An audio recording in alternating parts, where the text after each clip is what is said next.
Hi, my name is Kush. Today I will be discussing theories of international relations, system theory. This is the third theory of topic number 2 of paper 6 of BA Part 3rd Political Science Honors syllabus. Okay, so in that way this is going to be helpful for BA Part 3rd Political Science students as well as MA students who have to study international relations theories. So previously I have discussed international relations, meaning, इसके meanings, इसके scope and nature. In the second lecture I had discussed one of the theories, idealism, that is आदर्शवाद. Thirdly I had discussed realism, that is यथार्थवाद. और आज हम देखेंगे system theory, व्यवस्था सिद्धांत. अक्सर exam में क्वेश्चन पूछे जाते हैं इससे, सिस्टम थियोरी से, व्यवस्था सिद्धांत से, एंड पर्टिकुलरली मॉडर्न कैप्लन की थियोरी पूछी जाती है. So today I will be discussing in general system theory and secondly in particular modern Kaplan की जो 6 मॉडल्स हैं that I will be discussing. So let's look at the outline. सबसे पहले हम देखेंगे understanding general system theory. System theory कहाँ से, इसका उद्भव कहाँ से हुआ, कहाँ से ऑरिजिनेट हुआ.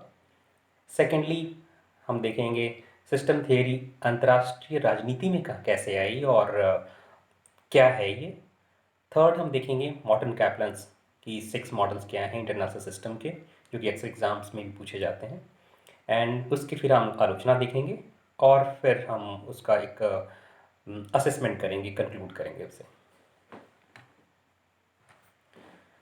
Now, system theory is something that may not be heard much. The way हम डिस्कस करते हैं आदर्शवाद और यथार्थवाद को, आइडियलिज्म और रियलिज्म को, सिस्टम थियरी थोड़ा हमें कम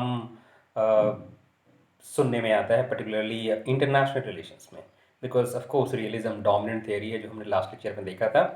idealism, of course, that is liberalism now, the second most popular theory, particularly the neoliberal ideas and neo-realist ideas. So system theory is not that dominant as we have seen realism or neo-realism. Anyway, it's very important to understand because it is one of the important theories in IR we have to study. So before we discuss this in IR, let's understand कि system theory आया कहाँ से, व्यवस्था सिद्धांत कहाँ से आया.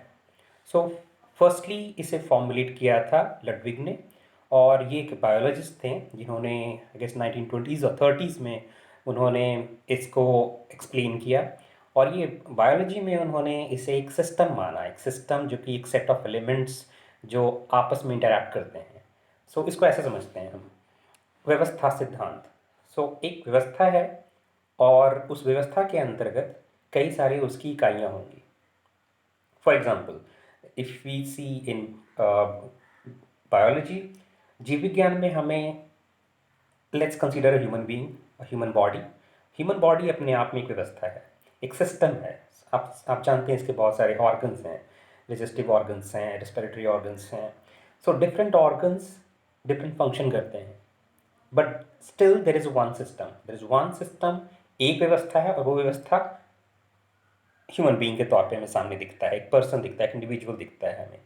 सो ये पूरी व्यवस्था कई सारे अंगों से मिलकर बनी है और ये व्यवस्था ही हमें एक समूह में दिखती है. एक मेन आकार उस व्यवस्था का हमें दिखता है, ना कि हमें यूनिट्स दिखते हैं उसके, ना कि उसके ऑर्गन्स हमें पर्टिकुलरली दिखते हैं. अगर हम एक और एग्जाम्पल है जो बहुत ही पॉपुलर एग्जाम्पल है, कि एक स्टोरी है, एनेक्डोट है, जिसमें अगर आप एक एलिफेंट को देखें, एक हाथी को देखें, और एक हाथी को अगर अलग अलग पार्ट से उसको आप छूने की कोशिश करें. फॉर एग्जांपल, अगर आप कोई उसका ट्रंक टच करता है, सूंड टच करता है, it will look like may be a pipe or something, or may be a big snake or something. If we touch the tail से लगेगा कि मे बी सम बुश है, समथिंग. अगर इसके हम दांत को टच करें, then may be something else you might feel. Ears अगर सिर्फ कोई टच करे तो, I mean, imagine that everybody is blind and then they are touching the different parts of elephant. So how do you feel? One will not get the entire idea if the person is blindfolded. So similarly, we have to see things in its entirety. हमें इसकी पूरी एक बड़े स्वरूप को देख समझना है, पूरी बड़ी व्यवस्था को हम देख कर ही उसकी पूरी प्रकृति हम समझ पाते हैं। That is elephant. सो हाथी को पूरा संपूर्ण ढंग से हम देखेंगे तभी वो हाथी दिखेगा। अगर इसके डिफरेंट डिफरेंट पार्ट्स हम टच करें तो हमें संपूर्ण हाथी के बारे में पता नहीं चलेगा। सो सेम वे हम व्यवस्था को इस तरह से हम जीव विज्ञान में भी देख सकते हैं। किसी भी आप क्रिएचर को ले लें, उस क्रिएचर उस प्राणी को में जो भी उसके अंग हैं वो उसकी इकाइयाँ हैं और एक पूरी वो व्यवस्था का निर्माण करते हैं और वो इकाइयाँ आपस में इंटरैक्ट भी करती हैं। तो आपकी बॉडी में हार्ट और लिवर और किडनी और लंग्स ये सभी इंटरैक्ट कर रहे हैं। They can't live in isolation.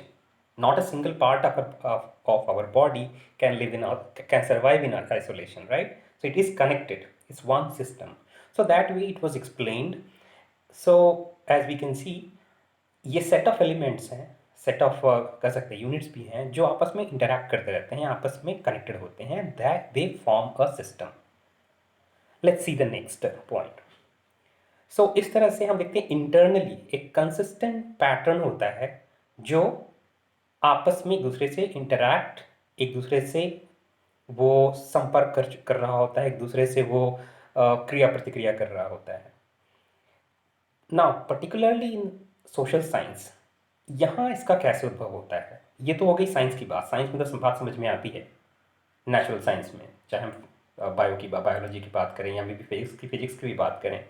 लेकिन नेचुरल साइंस के अलावा सोशल साइंस में हमें कहाँ क्या दिखता है? सोशल साइंस में तो हमें हिस्ट्री पढ़ना है, हमें इकोनॉमिक्स पढ़ना है, हमें पॉलिटिकल साइंस पढ़ना है, हमें साइकोलॉजी पढ़ना है, सोशियोलॉजी पढ़ना है। So that way how do we see system theory in social science? So जैसा मैंने कहा, system theory science, natural science की खास एक विशेषता रही है और वहाँ उसे एक वैज्ञानिक, ऑफ कोर्स प्राकृतिक विज्ञान है, नेचुरल साइंस है, तो डेफिनेटली इसका स्वरूप साइंटिफिक होगा। बात आती है सोशल साइंस को साइंस बनाने की, कि कैसे हम समाज विज्ञान को विज्ञान का स्वरूप दें। तो खासकर 20वीं शताब्दी में ये एक होड़ चल चुकी थी, एक रेस चल चुका था, एक ऑलमोस्ट एक तरह का ये आंदोलन है कि इसे भी हम वैज्ञानिकता दें ताकि ये कोई रिलायबल नॉलेज हो सके। तो ऐसे नहीं कि विज्ञान में हम समाज विज्ञान में जो कुछ भी बोलें और वही बस कहानियाँ हों। सो हम बस कहानियों तक ही सीमित नहीं रहना चाहते थे, हम सिर्फ डिस्क्रिप्शन तक नहीं सीमित रहना चाहते थे, हम एक्सप्लेन करना चाहते थे चीज़ों को, हम समझना चाहते थे उसके कॉज एंड इफेक्ट्स को, हम उसके लॉजिकली इसे हम समझना चाहते थे। और इस वैज्ञानिक रूप देने की चेष्टा के कारण हमें इस तरह के व्यवस्था सिद्धांत को एक तरह से बोरो करना पड़ा। तो इस तरह से हम देखते हैं कि कॉन्सेप्ट ऑफ सिस्टम थ्योरी जो है ये इवॉल्व हुआ है इस जनरल सिस्टम थ्योरी से, जो सामान्यतः एक व्यवस्था सिद्धांत जो प्रचलित थी।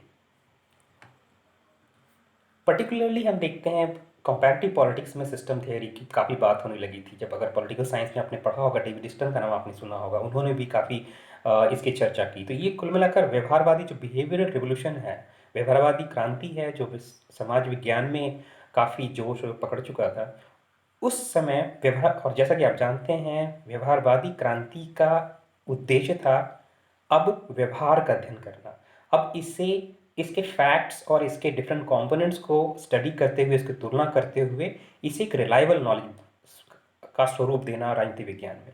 राजनीति विज्ञान अब क्या चाहिए, होना चाहिए, क्या होगा और या फिर कैस और क्या क्या है, सिर्फ इनसे ही ताल्लुक नहीं रखता है, बल्कि ये भी होना चाहिए कि ऐसा हुआ तो क्यों हुआ, आखिर क्या वजह है, क्या कारण है। और इस तरह से अगर हम कार्यात्मक संबंध स्थापित कर सकें तो हो सकता है कि हम आगे इसे प्रिडिक्ट भी कर पाएंगे, भविष्यवाणी भी इसकी कर पाएंगे कि आगे ऐसा होगा या नहीं होगा। तो इस तरह से एक वैज्ञानिक स्वरूप देने की चेष्टा है व्यवहारिक क्रांति में भी, बिहेवियरल रिवोल्यूशन में भी। तो ये भी 20वीं शताब्दी का एक बहुत ही एक विशेषता में दिखती है राजनीति विज्ञान में। जिस तरह से बिहेवियरल रिवोल्यूशंस 40s 50s के 60s के दशक में इसका भी जोर पकड़ चुका होता है। ये मूल्यों की बात नहीं करता है, मूल्यों को नहीं ज़्यादा स्थान देता है। मूल्य जैसे कि अच्छाई, ऑनेस्टी एक मूल्य है। अब पॉलिटिकल सिस्टम अच्छा होना चाहिए, सभी को जस्टिस मिलना चाहिए। तो इस तरह के सिर्फ मूल्यों की बात करने से नहीं होगा, हम ये जानना पड़ेगा कि आखिर जस्टिस नहीं है तो क्यों नहीं जस्टिस है सोसाइटी में। और सिमिलरली इंटरनेशनल सिस्टम में क्यों युद्ध एब्सेंस, एब्सेंट नहीं हो रहे हैं, या क्यों ये विलुप्त नहीं हो रहे हैं, क्यों लड़ाइयाँ खत्म नहीं हो रही हैं. So all this things, the thought the scholars of IR they wanted to understand, and therefore they had to bring in behavioral revolution. And from behavioral revolution, from social sciences, we saw the arrival of system approach, system theory.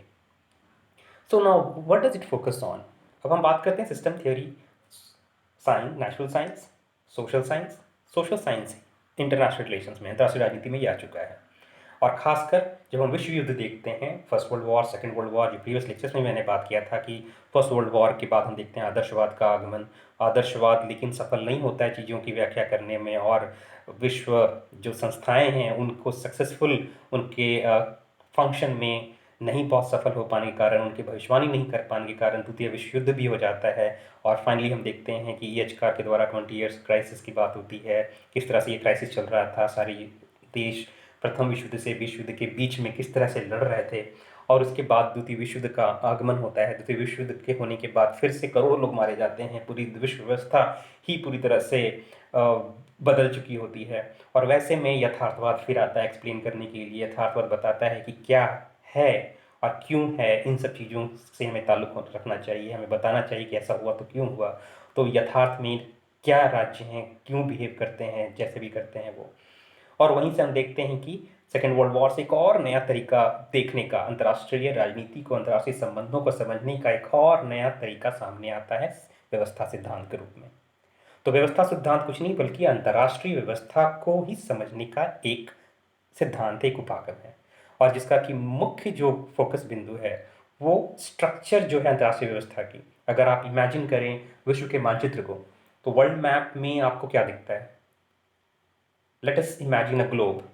Globe में आपको mostly, in fact only we सी, जहाँ तक political map की बात है, states आपको दिखेंगे, सारे मैप्स उसके, सारे टेरिटरीज दिखेंगे, उसके क्षेत्र दिखेंगे आपको. इन सारे देशों में, इन सारे नेशन स्टेट्स में इंटरनल गवर्नमेंट है, लेकिन इनसे ऊपर क्या है? इनसे ऊपर कुछ भी नहीं है. इन स्टेट्स या स्लैश कंट्रीज के ऊपर कोई भी अथॉरिटी नहीं है, कोई भी सत्ता नहीं है. और कोई भी सत्ता नहीं होने के कारण हमने देखा केनेथ वॉल्ट जो न्यूरलिज्म, जो हमने पिछले लेक्चर में देखा कि वो एक अराजक व्यवस्था की बात करते हैं, अनार्किक सिस्टम की बात करते हैं अंतर्राष्ट्रीय राजनीति में. और यही इसकी संरचना है जो राज्यों को मजबूर करती है पावर स्ट्रगल के लिए, और constant pursuit of power, constant pursuit of national interest, और सर्वाइवल और सेल्फ हेल्प, जितनी बातें हम देख रहे थे उसमें. तो केनेथ वॉल्ट भी जो न्यूरलिस्ट हैं वो भी एक व्यवस्था की बात करते हैं, अंतर्राष्ट्रीय व्यवस्था, और वो है अनार्किक. कैपलान, खासकर सिस्टम थियरिस्ट जो हैं अंतर्राष्ट्रीय राजनीति के, वो भी व्यवस्था की ही बात कर रहे हैं, और इस व्यवस्था में वो इन्हीं संरचनाओं पर फोकस करते हैं. तो कुल मिलाकर व्यवस्था, जैसे कि आदर्शवादी भी व्याख्या करना चाह रहे थे, बताना चाह रहे थे विश्व संबंधों के बारे में, अंतर्राष्ट्रीय संबंधों के बारे में, यथार्थवादी रियलिस्ट और न्यूरलिस्ट भी अंतर्राष्ट्रीय संबंधों की व्याख्या करने का प्रयास कर रहे हैं. और उसी तरह से व्यवस्था सिद्धांतवादी भी अंतर्राष्ट्रीय संबंधों की, और क्यों राज्य देश कैसे व्यवहार करते हैं, क्यों करते हैं, इसी की व्याख्या करने के पर्पस को देखते हुए थ्योरी, एक सिद्धांत विकसित करने का प्रयास कर रहे हैं.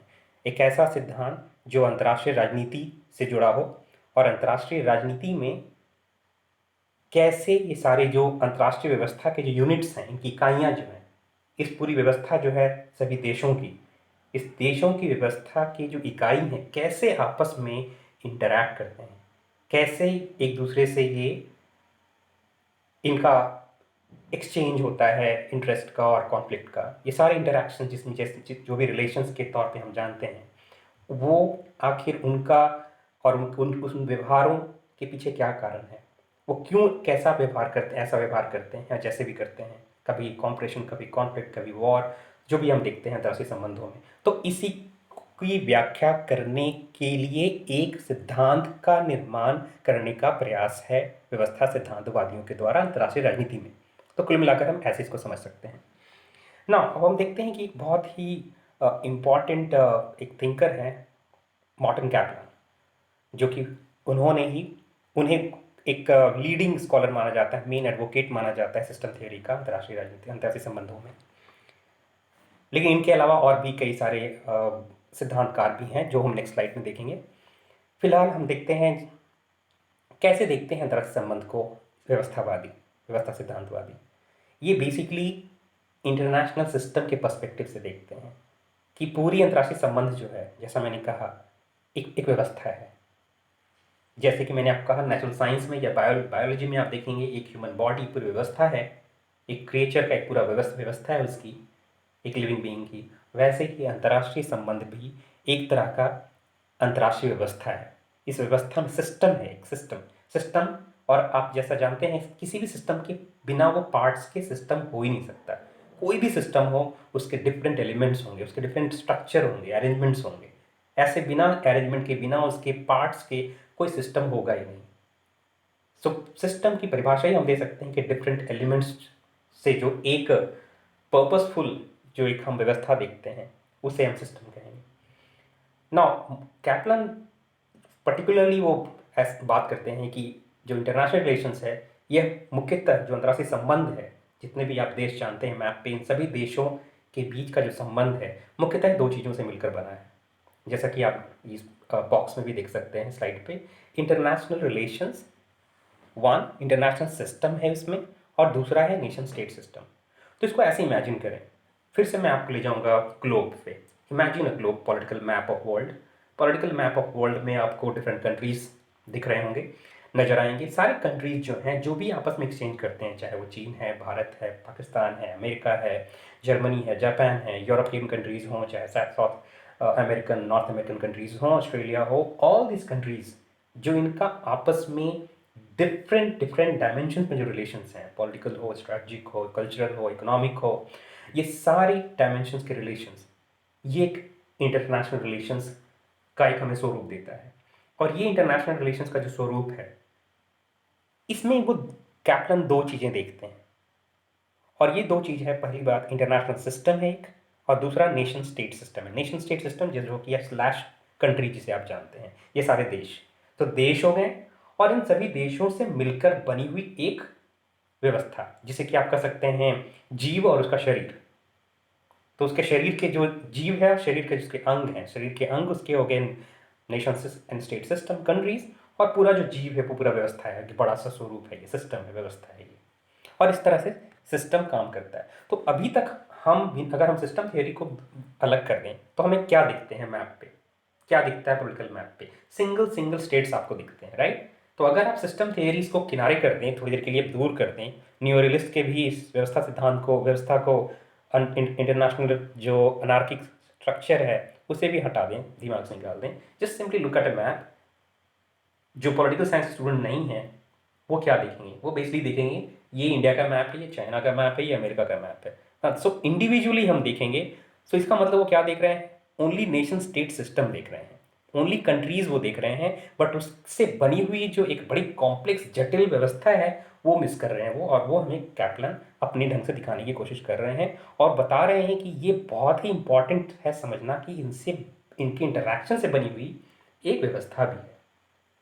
इसको आप और ढंग से समझ सकते हैं जिस भी सोसाइटी में आप रहते हैं, जिस भी आप कॉलोनी में रहते हैं। आप देखिए उस कॉलोनी में या नेबरहुड में आप देख लें, उस नेबरहुड में भी एक व्यवस्था है कि अगर कोई घर किसी दिन बहुत रकस कर रहा हो, बहुत शोर शोर कर रहा हो, बहुत उसके यहाँ आवाज़ आ रहा हो और दूसरे को डिस्टर्बेंस हो रहे हो, व्यवस्था आप देखते हैं थोड़ी सी वहाँ पे हिल जाती है, और वहाँ पे कोई उसका विरोध कर रहा होता है।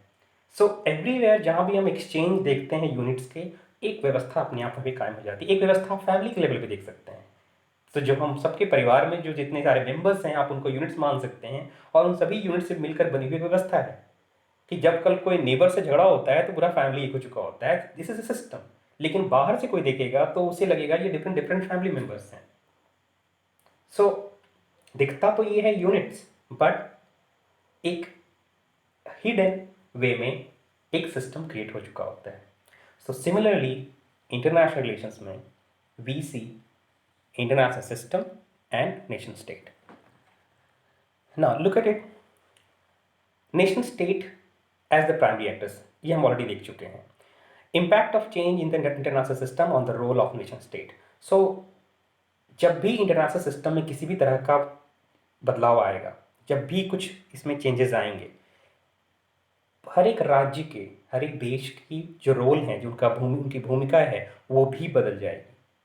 सो यहाँ पे इंटरनेशनल सिस्टम अगर दो ध्रुवीय है, जैसा कि अगर आपने शीत युद्ध आपने पढ़ा है, शीत युद्ध में कोल्ड वॉर के समय दो ब्लॉक्स थे मुख्यतः। एक साम्यवादी दल के जो देश हैं, सोवियत यूनियन, वो उसे लीड कर रहे थे, और उनके साथ कई और देश हैं। पूंजीवादी जो देश हैं, कैपिटलिस्ट कंट्रीज़ हैं, यूएसए, उनके साथ कई उनके एक ब्लॉक में कंट्रीज़ हैं। वार्सा पैक्ट हम एक तरफ देखते हैं, दूसरी तरफ नाटो देखते हैं, उसका निर्माण होता है कैपिटलिस्ट कंट्रीज़ के द्वारा। सोवियत यूनियन के कंट्रीज़ के जो ग्रुप ऑफ कंट्रीज़ है, वार्सा पैक्ट हम देखते हैं, उनका एक बड़ा सा ग्रुप बना हुआ है। तो ये दो डिफरेंट ब्लॉक्स हैं। आप देख रहे हैं कि ऑलरेडी एक सिस्टम है, और उसी सिस्टम में एक और नॉन अलाइंड कंट्रीज़ भी हैं। उसी सिस्टम में एक यूनिवर्सल एक्टर भी है, जो यूनाइटेड नेशंस हैं। तो इस पूरी व्यवस्था में हम देखते हैं कि different different actors already role play कर रहे हैं। तो ऐसे में अगर बाइपोलर से यूनिपोलर हो जाता है, तो आप देखेंगे कि इसका जो असर है हर एक अलग अलग राज्यों पर होगा। और वही हुआ, आप देखिए 1991 में जैसे ही जो दुनिया है दो ध्रुव से बदल कर एक ध्रुव में बन जाती है, और हम देखते हैं किस तरह से इसका असर पूरी विश्व व्यवस्था पे पड़ता है, पूरे देश, हर एक देश के व्यवहार पे पड़ता है। कि अब इंडिया भी अलग ढंग से यूएसए को देखता है, यूएसएसआर को अलग ढंग से देखता है, उसके संबंध बदलने लग जाते हैं यूएसएसआर के साथ। तो इस तरह से हम, चूंकि अब रूस बन चुका है 1991 के बाद से, तो इस तरह की बात ये समझाने की कोशिश कर रहे हैं यहाँ पर। कुछ स्कॉलर्स हैं जिनका नाम आपको याद रखना पड़ेगा, इस चूँकि कैप्लान ही एकमात्र स्कॉलर नहीं है इसमें। केनेथ जो बॉल्डिंग है, केनेथ वॉल्ट जो मैंने ऑलरेडी आपसे कहा, रोजेनॉ हैं, और उसके बाद मैकलेलैंड जो है, इनफैक्ट इन्होंने नहीं कहा जाता है कि इन्होंने सबसे पहले सिस्टम थ्योरी की शुरुआत की थी इंटरनेशनल रिलेशंस में, लेकिन इसे एक फुल फ्लेज फॉर्म में लेकर आए हैं मॉर्टन कैप्लन। और इसीलिए मॉर्टन कैप्लन की जो बुक है system and process in international politics, इसमें उन्होंने 6 मॉडल्स की जो चर्चा की है, ये हमें ज़्यादा स्ट्रॉन्ग लगती है और या ज़्यादा रिलायबल लगती है कई मामलों में, जो कोशिश कर रही है इंटरनेशनल सिस्टम की को एक्सप्लेन करने के लिए, इंटरनेशनल सिस्टम के द्वारा अंतर्राष्ट्रीय संबंधों की व्याख्या करने के लिए, राज्यों के व्यवहार की व्याख्या करने के लिए ये सिद्धांत हमें थोड़ा ज़्यादा रोबस्ट दिखता है बाकी सिद्धांतों से। So let us see one by one कि मॉडर्न कैप्लान जो है वो 6 मॉडल्स क्या हैं उनके, जो कि आपके एग्जाम के लिए बहुत इंपॉर्टेंट है। इनके शॉर्ट नोट में भी आता है, तो आप 2-3 लाइंस में इन्हें डिफाइन कर सकते हैं। So let's see the balance of power system number 1 model ये बताते हैं। और बैलेंस ऑफ पावर सिस्टम का मतलब है शक्ति संतुलन व्यवस्था। शक्ति संतुलन हम पिछले लेक्चर में भी देख चुके थे कि शक्ति संतुलन से मतलब है हमारा कि एक इवन डिस्ट्रीब्यूशन हो, एक समान वितरण हो शक्ति का अंतर्राष्ट्रीय व्यवस्था में, अंतर्राष्ट्रीय संबंधों में एक समान वितरण हो शक्ति का। किनके बीच में? राष्ट्रों के बीच में, या फिर अगर राष्ट्र राष्ट्र के बीच में, दो देश देश के बीच में भी हो सकता है ये, या फिर दो डिफरेंट या ब्लॉक्स, डिफरेंट डिफरेंट ब्लॉक्स के बीच में भी शक्ति का समान वितरण हो। तो फॉर एग्जांपल फिर से हम शीत युद्ध की बात करते हैं, या उससे पहले की हम बात करते हैं। शीत युद्ध में तो हमें बाइपोलर सिस्टम दिखता है।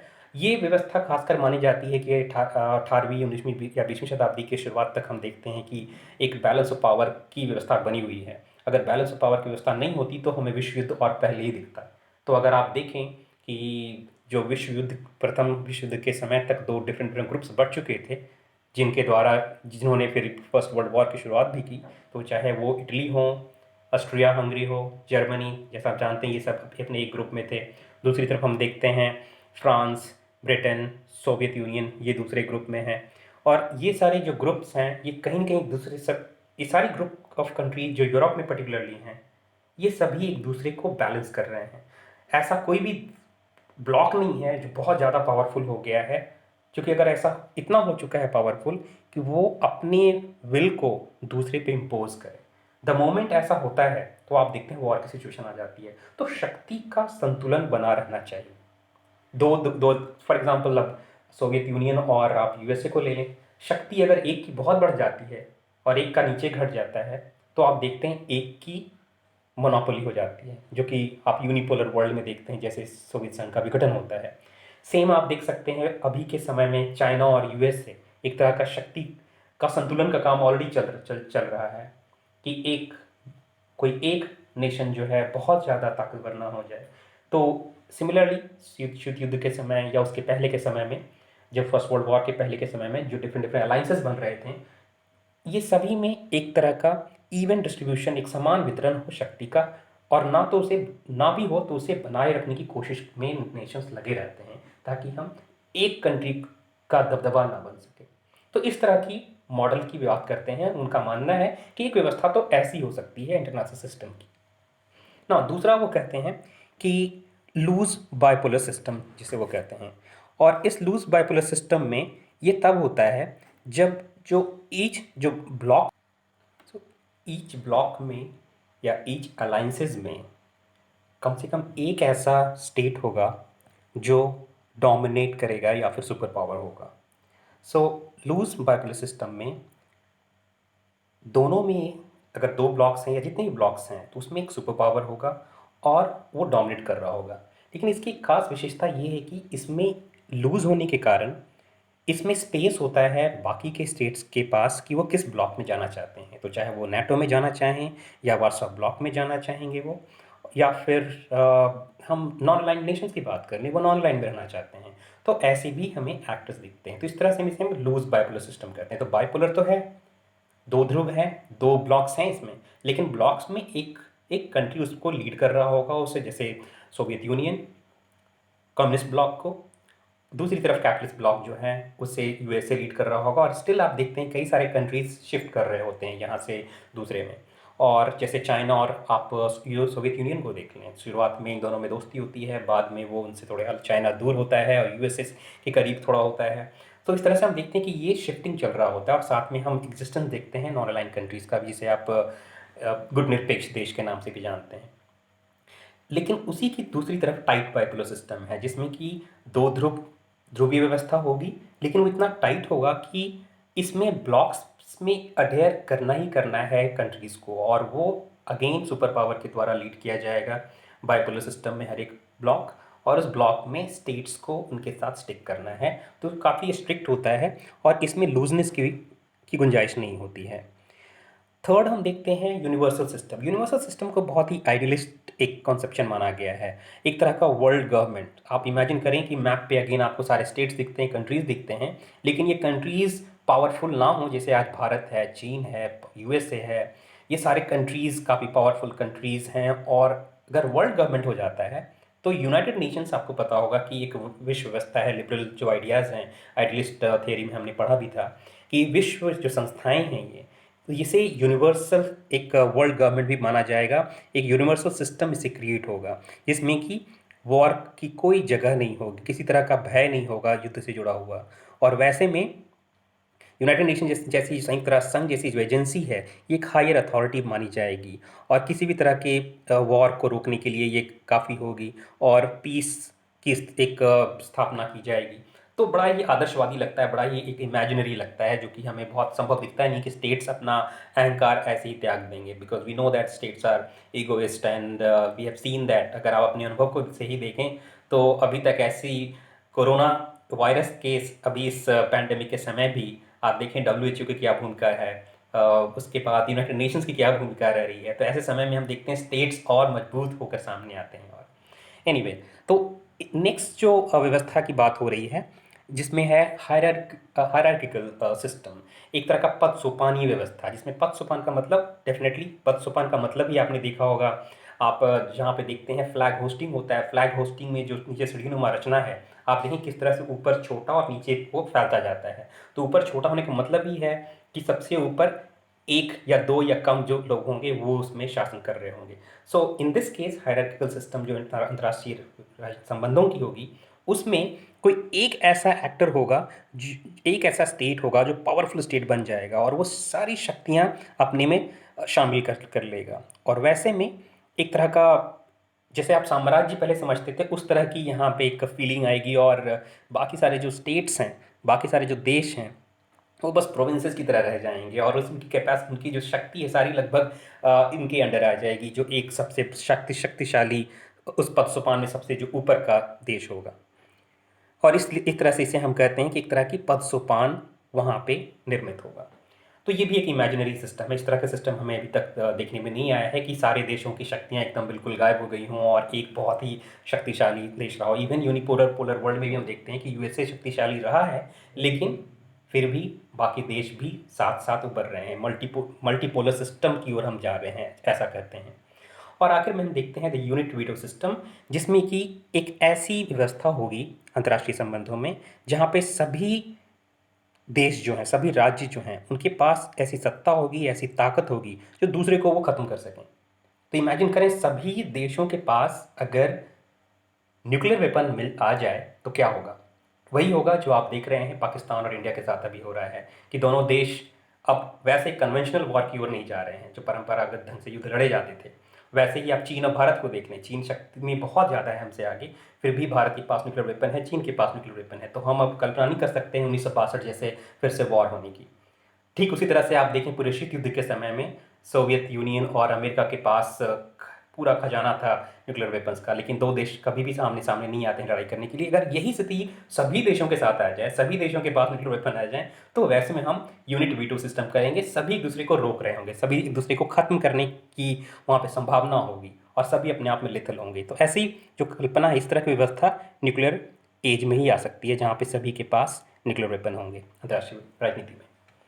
तो इन 6 सिद्धांतों को देने के बाद मॉर्टन कैप्लान जो हैं वो बाद में 1969 में, चूँकि परिस्थितियाँ बदल रही हैं वर्ल्ड की, और वर्ल्ड वॉर 2 के बाद जो शीत युद्ध का आगमन होता है, शीत युद्ध में आप देखते हैं किस तरह से सोवियत संघ और अमेरिका दोनों दो ब्लॉक्स में एक टेंशन चल रहा है। और उसी टेंशन के दौरान हम देखते हैं डिफरेंट डिफरेंट सिचुएशंस आ रहे हैं। एक समय ऐसा भी आता है कि क्यूबन मिसाइल क्राइसिस जो 1962 के समय देखते हैं कि इतना चरम पे जा चुका है कि लगता है थर्ड वर्ल्ड वॉर हो जाएगा। वहीं हम देखते हैं कि फिर एक देतांत का समय आता है। एक देतांत में हम देखते हैं कि सब कुछ शिथिल हो चुका होता है, दोनों अपने अपने यहाँ नेगोशिएशंस कर रहे होते हैं एक दूसरे के साथ, और लगता है कि अब दोनों में टेंशन खत्म हो गया है। तो तनाव, शिथिलता, कभी बहुत अग्रेशन, तो ये लगातार परिस्थितियाँ बदल रही हैं। न्यूक्लियर वेपन्स लगातार सभी कंट्रीज के पास बढ़ रहे हैं। तो वैसे में कैप्लान को लगता है कि विश्व व्यवस्था कुछ और प्रकार की भी हो सकती है, और जिसमें कि वो सबसे पहले बताते हैं द वेरी लूज बाइपोलर। तो हमने ऑलरेडी देख रखा है कि लूज बाइपोलर में किस तरह से हम देखते हैं बाकी के जो यूनिट्स हैं उनकी भी एग्जिस्टेंस काफ़ी सामने होती है। उनकी एग्जिस्टेंस में जैसे कि नॉन अलाइंड कंट्रीज हैं, तो एक तरह का शिफ्ट बड़ा आसान होता है। तो वैसे में जो वेरी लूज बाइपोलर होगा, ये द्विध्रुवीय व्यवस्था में हम देखेंगे कई सारे और एक्टर्स के भी काफ़ी वहाँ पे स्पेस उन्हें मिलता है, और काफ़ी ये अनस्टेबल माना जाता है, काफ़ी इंस्टेबिलिटी पाई जाएगी और भी ज़्यादा वैसे बाइपोलर सिस्टम में।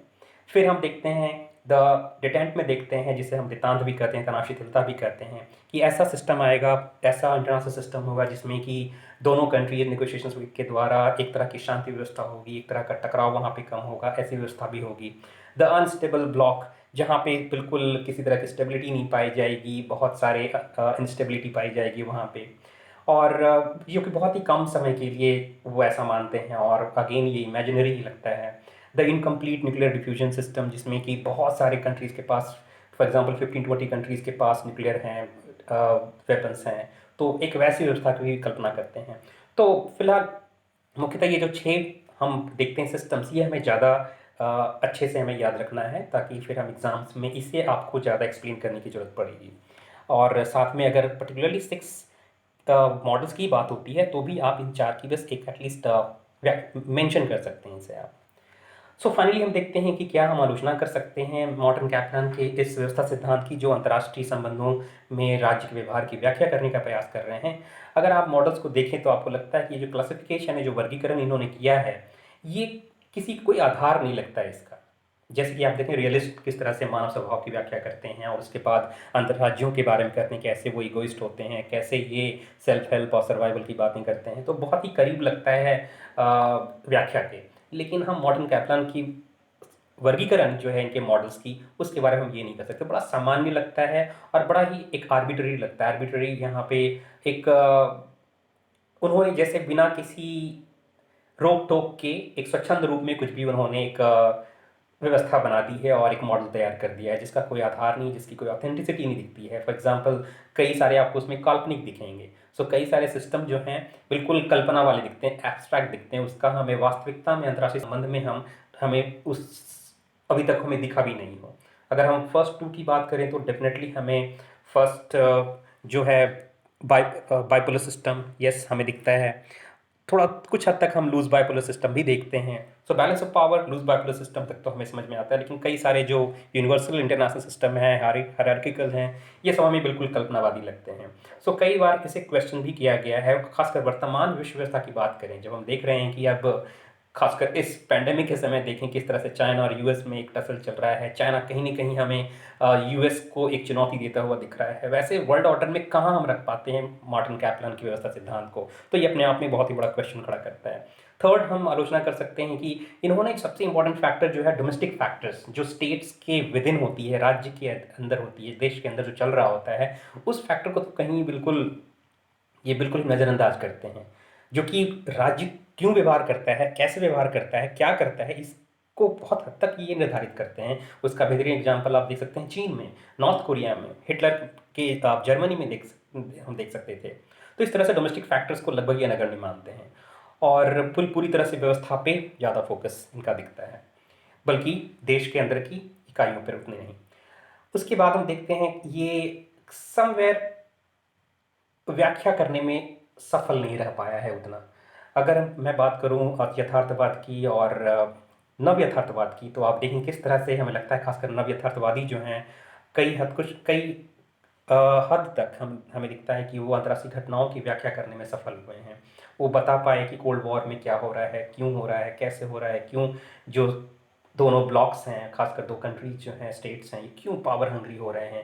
उन्होंने व्याख्या की फर्स्ट वर्ल्ड वॉर में क्यों सिक्योरिटी डिलेमा है, या फिर क्यों सेकेंड वर्ल्ड वॉर में देश लड़ रहे थे। तो कई सारी घटनाएं विश्व की उन्होंने बेशक अच्छे से उसकी व्याख्या की। खासकर उन्होंने जिस तरह से विश्व संस्थाओं के बारे में बताया कि ये उतनी प्रभावकारी नहीं होंगी, जैसे लीग ऑफ नेशंस को हम देखते हैं, जैसे यूनाइटेड नेशंस को उसके बाद हम देखते हैं, लीग ऑफ नेशंस खत्म हो जाता है, यूनाइटेड नेशंस भी हम देखते हैं उतनी उसकी भूमिका नहीं है जितनी कि उसकी होनी चाहिए।